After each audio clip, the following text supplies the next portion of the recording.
Welcome to another lecture, where we delve into the intricate dance of history, cinema, and culture. I'm Professor Alexei, your guide through this intellectual exploration. And I'm Priyanka. Today we're diving into the fascinating world of The Brutalist, a 2024 film that weaves history with personal drama. It's a vivid reflection on post-war immigration and the elusive American dream. It's crucial to understand that The Brutalist is not merely a film, but an artistic exploration of post-war immigrant narratives.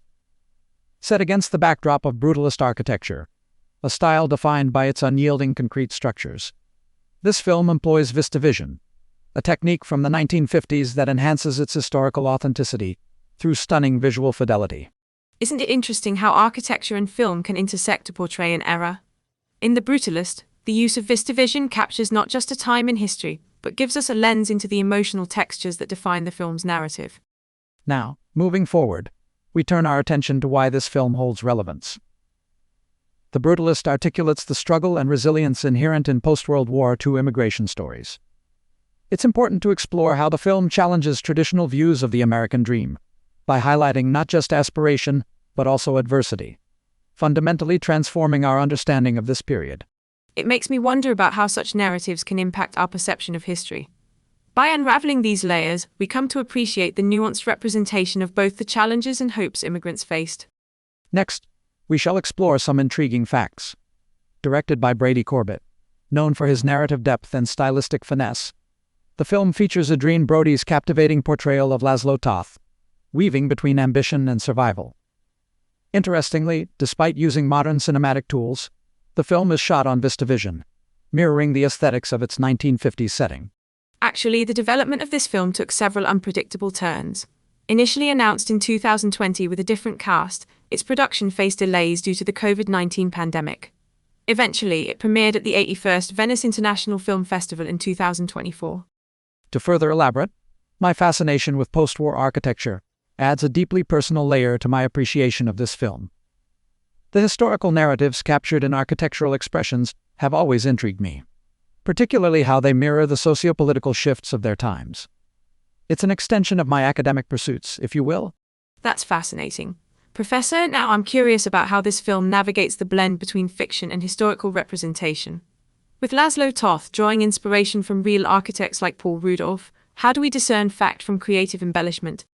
Indeed, Priyanka, The Brutalist navigates between historical fidelity and narrative invention.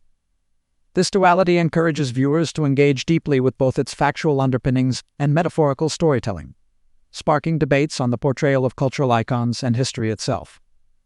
What we observe here is a cinematic dialogue, a mosaic of biography and imagination.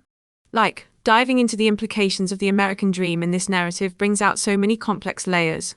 The dual themes of hope and hardship in post-war immigrant experiences seem very poignant. How do these play out in Laszlo's journey? It's crucial to understand that through Laszlo's struggles, the film powerfully illustrates the paradox of the American dream. It thoughtfully captures how societal constructs and personal challenges intersect, reflecting a greater narrative of survival, identity, and adaptation, an echo of real-world immigrant experiences that we can all learn from. And if I may suggest, the theme of moral compromise within the narrative is equally compelling. How does Laszlo's ambition intertwine with his ethical dilemmas, particularly with external influences shaping his choices? Theoretically speaking, Laszlo's moral struggle embodies the quintessential conflict between personal ambition and ethical constraint.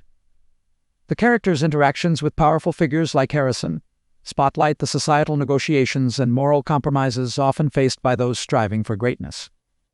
This represents an ongoing dialogue within the film, and extends to broader ethical debates within human ambition. It does lead to further areas of inquiry, especially in understanding the delicate balance between historic accuracy and creative liberties, and the influence of power dynamics on artistic narratives. I think there's so much ground yet to explore. In conclusion, The Brutalist stands as a profound cinematic exploration of post-war immigration and the American dream. Today, we've walked through the film's portrayal of historical narratives and its insightful thematic pursuits. For those intrigued by this discussion, we recommend further study into post-World War II European migration, or the architectural nuances of brutalism. Thank you, Professor Alexei, for this enlightening discourse. It's been a pleasure uncovering these layers of history and storytelling with you. Thank you as well, Priyanka, and to our listeners, May your curiosity lead you to new intellectual horizons. Until next time, keep exploring.